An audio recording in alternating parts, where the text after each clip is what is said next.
hacer bolas. El ciclo menstrual ahora ya, después de haber leído, Natalia, ¿qué me puedes decir de todo esto? Cuando te pregunté específicamente qué era el ciclo menstrual. Ok, pues ayer, pues sí, justamente creo que me hice bolas, como que no sabía por dónde empezar, cómo hablar del tema, y ya con este artículo que nos envió, que la verdad estaba muy, pues muy sintetizado, siento que estaba muy directo, muy concreto, muy bueno, pues podría como variar la respuesta que di ayer, que bueno, el ciclo menstrual, pues a grandes rasgos podríamos decirlo, pues depende de varias fases. Está tanto como la fase ovárica como en una fase endometrial. Y Claro. en la ovárica, pues existen dos fases, que son la folicular y la lútea. Y del otro lado del endometrial, pues está la fase menstrual, la proliferativa y la secretora. Y pues de aquí igual podemos hablar de las distintas hormonas y los picos que se van dando dependiendo de cómo va avanzando este ciclo. Miren, esto es tan importante que los que se dediquen a ginecología van a, van a encontrar dos áreas muy, muy importantes en ginecología.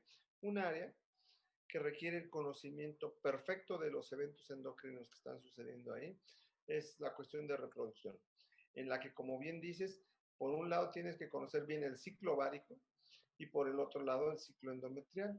Y a veces debe de haber concordancia entre el ciclo ovárico y el ciclo endometrial para que se logre un embarazo espontáneo.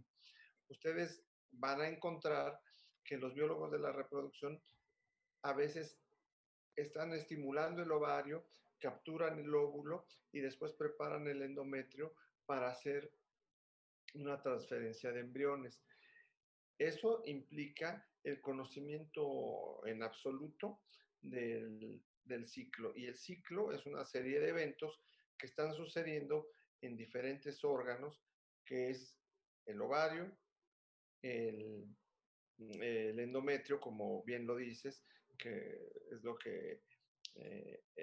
perdón si les hablo de tú, que el doctor García nos dice como ahorita como un evento que sucede en el útero, y todo esto orquestado por el eje hipotálamo hipófisis ovario. Muchas veces en procedimientos de reproducción, ustedes van a ver que se anula el eje para tener el control absoluto tanto del ovario como del endometrio, y entonces así lograr que una paciente se embarace. Pero esto estoy hablando ya de una subespecialidad dentro de la ginecología.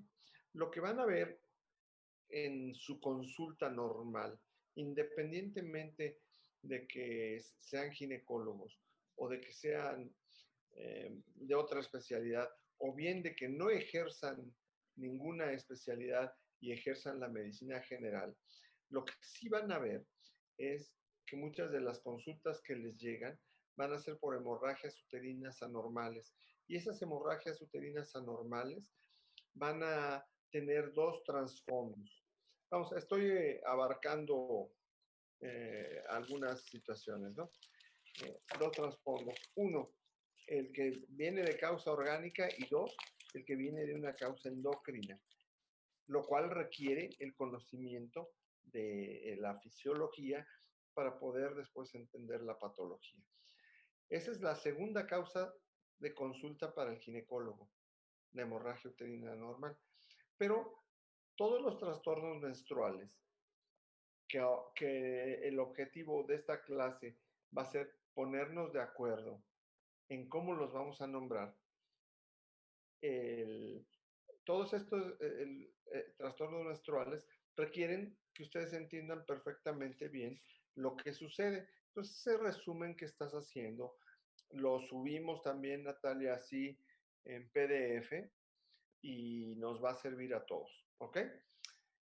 Al grupo. Pero ahorita vamos a terminar qué sucede en el endometrio, y si nos da tiempo vamos a empezar a platicar de una nomenclatura general en la que todos nos entendamos. ¿Les parece? Sí, doctor. Sí, doctor. Sí, doctor. Entonces, doctor García, adelante. Sí, doctor. Bueno.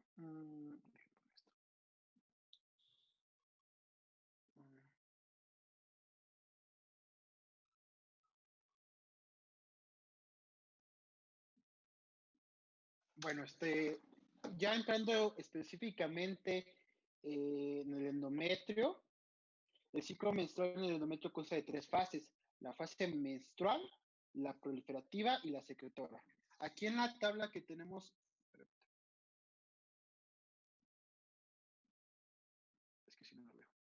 En la tabla que tenemos, bueno, en la gráfica, en la ilustración que tenemos el crecimiento endometrial en la parte de abajo, cómo se ve aumentada la capa del endometrio y cómo al mismo tiempo podemos ver cómo se modifica la vascularización en esta. Y arriba es una pequeña imagen que nos modifica cómo actúan los dos, el estrógeno y la progesterona durante el endometrio. Bueno, les vuelvo a poner la imagen, esta porque quería aquí señalar las partes del estradiol y la progesterona que les estoy mencionando, cómo tienen relevancia y cómo se sincronizan con las del útero, con las que dan el ovario. Y bueno, hablando específicamente del endometrio, partamos de la idea de que no produce una fecundación, entonces se va a provocar bueno, cuando no hay una fecundación, los niveles de estradiol y de progesterona van a disminuir, que sería en la tabla, en la parte donde podemos ver los puntos más bajos, tanto de estradiol y de progesterona. No sé si alcanzan a ver la parte en la gráfica. Si no, déjenme ver si las puedo señalar.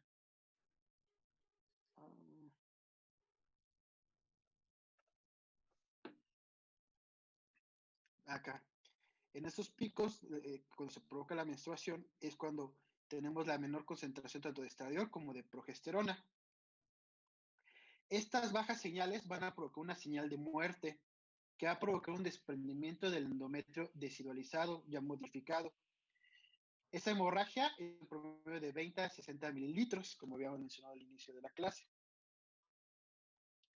El endometrio tiene una fase proliferativa que corresponde a la fase folicular del ciclo ovárico. Aquí son las representaciones de las hormonas, como las vemos en el ciclo ovárico, y estas son las de estradiol, pero pues específicamente estamos hablando no es esta, del ciclo en el endometrio. El endometrio se restaura aproximadamente al 5.º día del ciclo después de la menstruación. Esto nos quiere decir que en el día 1, que sería el sangrado menstrual, a los 5 días, este endometrio se ve se ve reparado, por así decirlo, se restauran las células que lo componen y está listo para empezar el siguiente ciclo. Inicia la fase folicular al aumentar el estradiol, punto máximo antes de la ovulación, y la progesterona después de la ovulación. En esta vemos el estradiol, cómo alcanza su pico, que es lo que se nos menciona aquí. Recordemos que este pico de estradiol es el pico que va a provocar un pico de hormona luteinizante, que va a ser la ovulación. Y la progesterona, que veríamos aquí en rojo cómo está en sus puntos máximos, que nos menciona que es después de la ovulación. El estradiol actúa sobre el endometrio por su efecto sobre la expresión de protooncogenes. Estos protooncogenes son los que van a dar señal de crecimiento y de proliferación a las células, llevando hacia la desidualización. Recordemos que la desidualización es un proceso de modificación del endometrio donde vamos a ver tres cosas.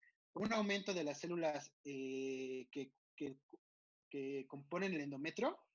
Vamos a tener un aumento en la vascularización de ese endometrio y vamos a tener un aumento en la secreción de ese endometrio. Esos tres procesos que presenta el endometrio se llama desidualización, que son provocados por la activación de los protooncogenes que son activados por el estradiol. ¿Qué es lo que se menciona aquí? La meiosis por 3 días, después de la aumentación, aumenta el grosor del endometrio. El endometrio aumenta del grosor a 5 milímetros. Eh, el estradiol también va a aumentar la síntesis de otros factores de crecimiento, como el parecido a la insulina, el transformante y el epidérmico. El estradiol también es el que va a inducir al mismo tiempo la síntesis de progesterona en el tejido endometrial, que como ya les había mencionado, este va a llegar a su punto máximo después de la ovulación, que es después de que tenemos el punto máximo de estradiol. Pero al mismo tiempo, cuando tenemos el punto máximo de estradiol, nos va a dar un punto máximo de progesterona, pero este punto máximo de progesterona que vamos a tener va a disminuir la cantidad de receptores a estradiol que presentan las células, pero va a aumentar la expresión de las enzimas para la transformación a estradiol, de estrona a estradiol. Por eso decíamos que el estradiol lo veíamos principalmente en las mujeres embarazadas, porque hay un aumento de por la modificación que produce la progesterona.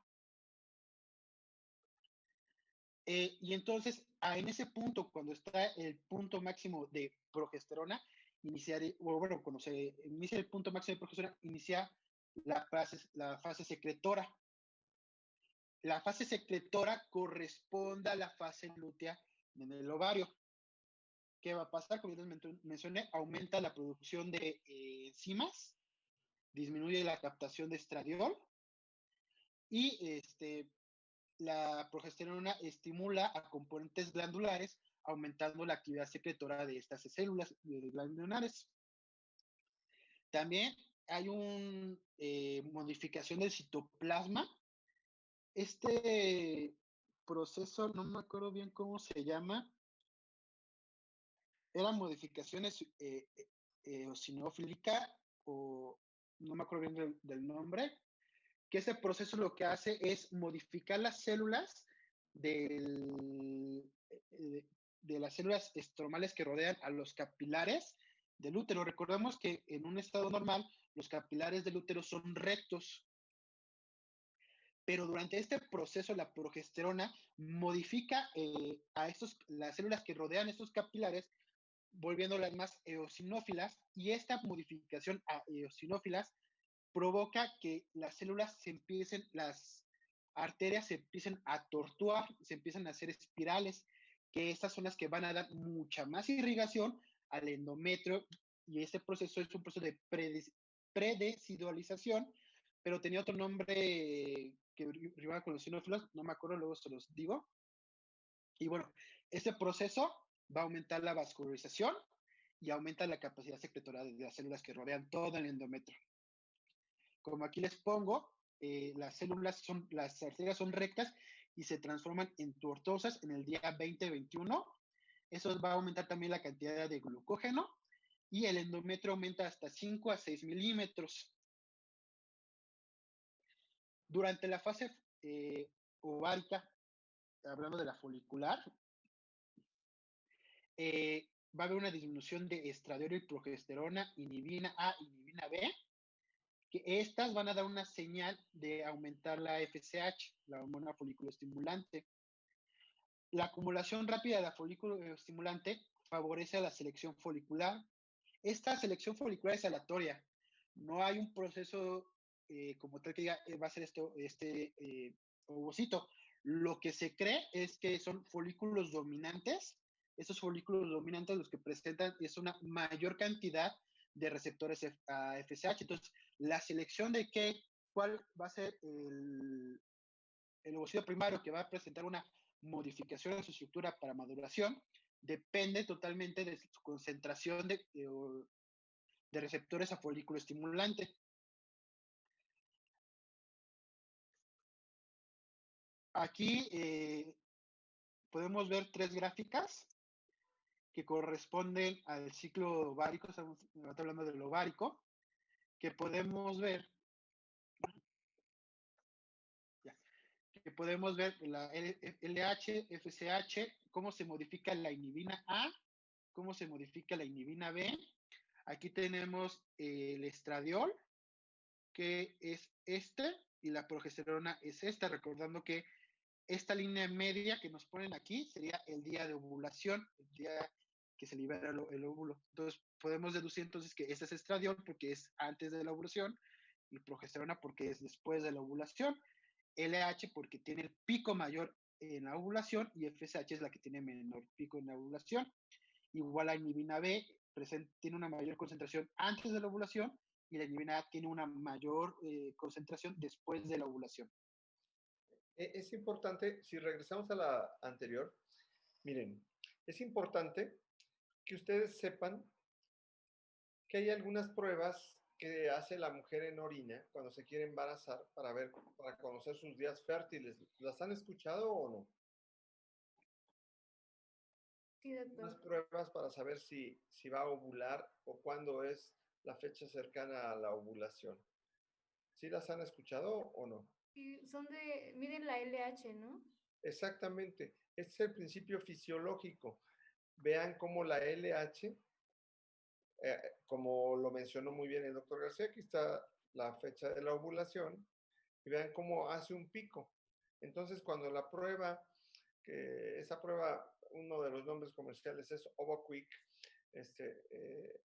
la hace la paciente, le marca que ya va a venir el pico de LH porque ya la ve en ascenso, y entonces esos días son los días fértiles en los que debe de llevar relaciones. Esto es muy, muy, muy socorrido y hay muchas pruebas que venden, pero a veces el médico no conoce el principio. Por eso, qué bueno que ahorita lo supo, doctora, que la LH, porque vean, fíjense, y aquí hay una desfaz entre el pico máximo y el día de la ovulación, que es máximo 24 o 36 horas, nos está avisando previamente que viene la ovulación. Esa es la base. Es muy, muy importante esto. Y recuerden lo que yo siempre les mencioné, que existe un feedback que es positivo o negativo, ya lo explicó el doctor García, en cuanto a el ovario produce FSH, se produce FSH, el ovario produce estrógeno, el estrógeno llega a tal punto en el que baja el nivel de la FSH y eso lo estamos viendo aquí, en esta parte de aquí, ¿sí? Entonces creo que es muy importante que conozcan esos mecanismos de regulación que tiene el ciclo menstrual. Continuamos, por favor. Vamos muy bien en cuanto a lo que mencionas de los vasos rectos que se convierten en los vasos espirales.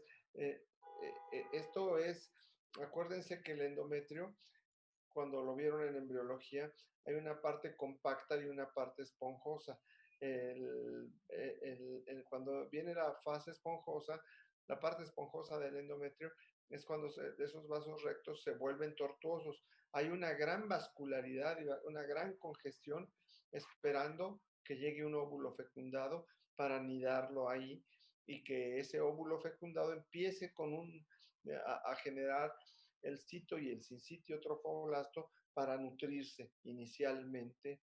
Eso es muy, muy, muy importante el que lo recuerden. Y cuando no viene, cuando no hay una fecundación, bueno, llega lo que comentó, se cae totalmente la progesterona, se cae el estradiol y entonces viene el periodo menstrual. De aquí que con estas gráficas que nos está presentando, doctor, nosotros podemos saber cuándo debemos de tomar las pruebas. Esto es importante, ¿eh? ¿Cuándo debemos de tomar las pruebas para medir FSH, LH, estradiol y progesterona? Por ejemplo, ¿cuál sería la utilidad práctica de medir progesterona?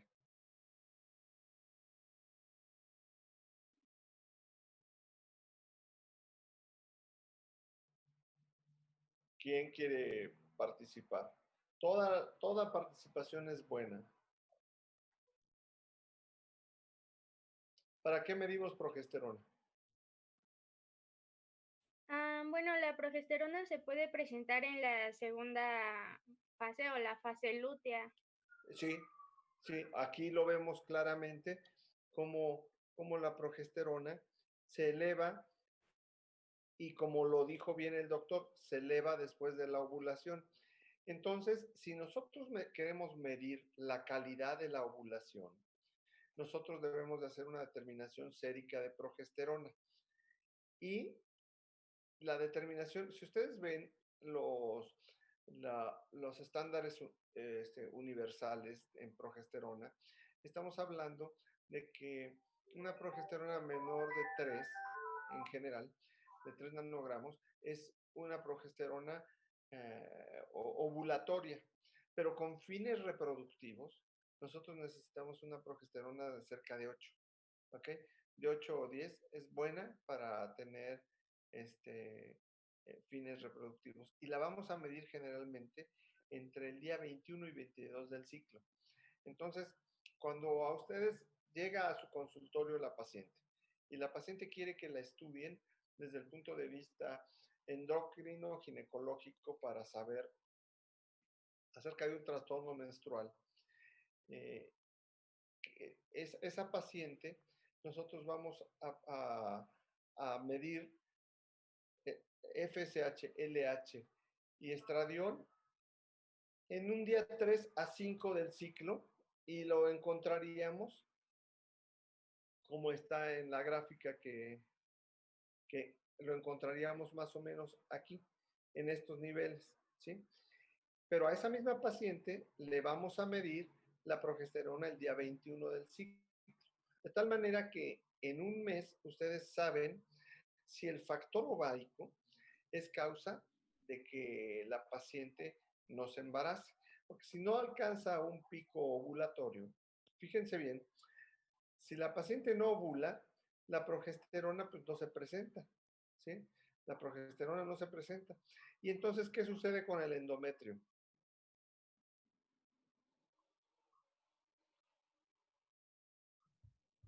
Pues no estaría preparado para una posible implantación.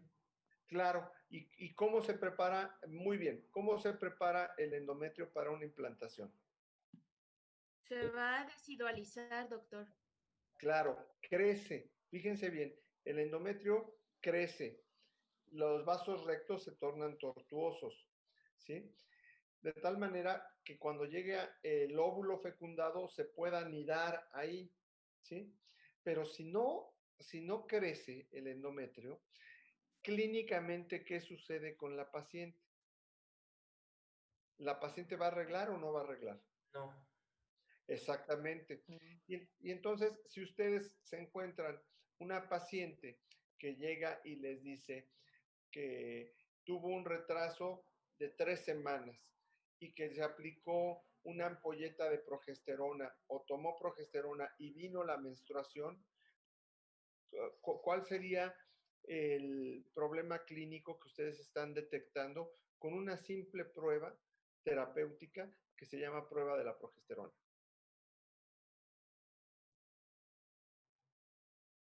Piénsenlo, miren, fíjense bien. Aquí en esta gráfica de abajo, en la que de estrógenos y progesterona, si la podemos subir para que se vea completa, nosotros vemos cómo la progesterona se eleva el día 21, ¿sí? Pero vemos cómo el estrógeno se elevó previamente y después se mantiene. Si nosotros esto lo viéramos clínicamente con el endometrio no va a cambiar de un endometrio, no va a ser tan esponjoso como lo esperáramos, ¿sí? Y entonces, una de las partes más importantes es que cuando una mujer es anovuladora, y yo le doy progesterona y tiene su periodo menstrual, yo ya tengo un diagnóstico